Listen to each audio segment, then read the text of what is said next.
Picture this. You can sit down, fire up a video game, or doom scroll social media for 2, maybe 3 hours straight, and you don't even blink, right? It's effortless. But the very second you need to sit down for just 30 minutes to study, read a technical book, or work on that side hustle, suddenly it feels like this insurmountable, agonizing mountain. Well, welcome to this explainer, because this exact paradox is something literally all of us face. And today, we're going to break down exactly how to hack your own biology to fix it. So why is a 2-hour binge so incredibly easy, but 30 minutes of studying feels like absolute torture? It's a wildly frustrating reality. Logically, we know that studying, exercising, or building a business will bring us massive benefits down the road, but we still gravitate toward those quick, cheap hits. We're diving straight into why this happens, and far more importantly, how you can trick your brain into actually preferring the hard things. And spoiler alert here, it has absolutely nothing to do with you just being lazy. Which brings us to section 1, the illusion of discipline. Look, we need to completely shatter this myth right out of the gate. Procrastination is not just laziness. It's not a character flaw, and it's sure as hell not a lack of moral strength. For years, we've been fed this lie that if you can't stick to a routine, you're just weak. That is completely 100% misguided.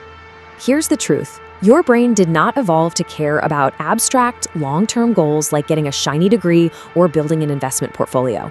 Think about it. For millions of years, humans lived in environments where resources were incredibly scarce. Your brain is essentially a lazy hunter-gatherer. It evolved to conserve energy, seek out immediate rewards, and avoid literally any unnecessary effort, just so you could survive until tomorrow. But jump to today, and modern society demands that you operate like a hyper-focused, resilient supercomputer. When you try to force discipline purely through sheer willpower, you are literally trying to fight millions of years of evolutionary hardwiring. Your brain isn't broken at all. Actually, it's just being incredibly efficient at conserving energy. Author James Clear hit the nail on the head with this brilliant quote. "You do not rise to the level of your goals, you fall to the level of your systems." Real discipline doesn't come from forcing yourself to do things you hate. The people who look the most disciplined out there, they aren't waking up and fighting epic, grueling battles of willpower every single morning. No, they've simply designed their systems and their environments to make the right behaviors easy and automatic. They don't fight their brains, they manipulate them. Moving on to section 2, the neuroscience of craving. To understand how to actually manipulate our brains, we first got to look under the hood at our biology. Like, what is really controlling our motivation on a daily basis? We need to talk about dopamine. It's the brain's craving and motivation neurotransmitter. Now, this redefines a term you've probably heard a million times before. People love to call dopamine the pleasure molecule, but that's actually totally wrong. Dopamine doesn't give you pleasure, it gives you the desire and the craving for things. It's this invisible force that actually gives you the motivation to get up off the couch and take action. It is the anticipation of a reward. If you have any doubts about how unbelievably powerful this craving chemical is, you have to hear about these fascinating, honestly kind of terrifying rat experiments. Neuroscientists actually implanted electrodes right into the reward centers of rats' brains. Whenever the rats pressed a little lever, boom, they got a jolt of dopamine. The result? The rats went absolutely crazy for it. They pressed that lever relentlessly, they ignored food, they ignored sleep, just pulling it over and over until they literally collapsed from exhaustion. But then, the scientists flipped the script. They completely blocked the dopamine. And suddenly, these rats became so overwhelmingly lethargic that they wouldn't even walk a couple of steps to get a drink of water. They lost their entire will to live. But, and here's the crazy kicker, if the scientists placed food directly into their mouths, the rats would eat it, and they'd enjoy it. They still liked food, they just completely lacked the dopamine-driven motivation to get up and go get it. And that perfectly sets up section 3, the dopamine tolerance trap. Those extreme rat experiments might seem a little wild, but guys, they perfectly mirror our modern digital habits right now. See, we are constantly pulling our own little levers to get that next hit. It all comes down to homeostasis. That's the body's biological system for maintaining internal balance. If you're too hot, you sweat. If you're cold, you shiver. Well, in today's digital age, we are absolutely flooding our brains with unnaturally high amounts of dopamine, scrolling, gaming, eating ultra-processed junk food. And because your brain is desperate to maintain that balance, that homeostasis, it adapts to the flood by down-regulating your dopamine receptors. It gets used to these sky-high levels, and suddenly, that extreme high becomes your new normal. You literally develop a massive dopamine tolerance. We like to call this the monkey brain allegory. Imagine you're a monkey hanging out at a 5-star buffet, just stuffing your face with ultra-sweet candy bananas all day, every day. If someone suddenly walks up and hands you a plain, regular banana, you're going to look at it and think, gross, this is completely boring. That plain banana, that represents studying, working out, or cleaning your room. When your brain is recalibrated to expect the constant fireworks of video games and TikTok, opening a textbook feels like looking at a sad, unlit sparkler. It's functionally impossible to focus just because your tolerance is way too high. Which brings us to Section 4, engineering your environment. So how on earth do we fix this? Well, we have to shift from just understanding the neuroscience problem to actually implementing a psychological solution. We have to outsmart our own biology. The single most effective, actionable strategy here is the dopamine detox. This means starving yourself of artificial pleasure so that boring things become desirable again. Going right back to our food analogy, if you've been eating 5-star meals but suddenly find yourself starving on a deserted island, a bowl of plain white rice is going to taste like a Michelin star delicacy. Dopamine detox does exactly that. You can take a radical approach, picking one full day where you completely avoid all screens, junk food, and highly stimulating activities, literally forcing yourself to embrace extreme boredom.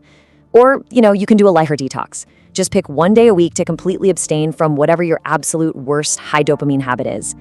By letting your receptors finally recover, those boring, productive tasks suddenly become highly desirable all over again. But let's be real, a detox isn't quite enough on its own. We have to actively rebuild our daily habits using the 4 laws of behavior change. Make it obvious, make it attractive, make it easy, and make it satisfying. Remember, procrastination is usually just a symptom of really poor environmental design. If you want a new, healthy habit to stick, you've got to make the cue super obvious, the action genuinely attractive, the process incredibly easy, and the feeling of completion deeply satisfying. If studying feels literally impossible right now, it's just because it's currently hidden, boring, full of friction, and totally unrewarding. And that perfectly illustrates the power of choice architecture. Say you want to start running in the mornings. Poor design is leaving your phone right on your nightstand and your running shoes buried in the trunk of your car. The incredibly easy choice there is doom scrolling. The hard choice is running. Good choice architecture totally flips that script. You leave your phone in another room entirely, you lay your running shoes right next to your bed, and you prep your workout clothes the night before. You haven't magically gained any extra willpower overnight. You've just made the good habit the absolute path of least resistance. You're basically setting a clever trap against your own laziness. Let's hit Section 5, rewiring your brain. Time for the final tactical playbook. Your environment's engineered, your dopamine receptors are finally resetting, but how do we hack our daily routines right in the moment? One of the best ways is a little concept called habit stacking, connecting a new desired behavior directly to an existing automatic routine. Let's face it, just initiating a brand new task is the hardest part. But you already have dozens of automatic habits you do every single day without even thinking about it, right? Brushing your teeth, making your morning coffee. Habit stacking means you hijack those existing routines. So instead of trying to meditate at some random, unstructured time, you tell yourself, immediately after I brush my teeth, I will sit down and meditate for exactly 2 minutes. You're using the automatic habit as the trigger for the new one. Boom, zero friction. Let's rapidly run through 5 more monkey brain hacks to trick yourself into just getting started. Number 1, gamification. Turn your tasks into levels and earn points for completing them. Number 2, the 2-minute rule. Just tell yourself you'll only study for 2 minutes. Usually, once that initial momentum kicks in, you'll just keep going. Number 3, instant mini rewards. Read one single page, then eat a small snack. Give your brain that immediate feedback it craves. Number 4, accountability squads. We all hate looking like slackers in front of our friends, right? So study in groups. And finally, number 5, and this one is absolutely crucial. Work first, reward later. Actually, let's break down the exact motivation math on that rule of 15.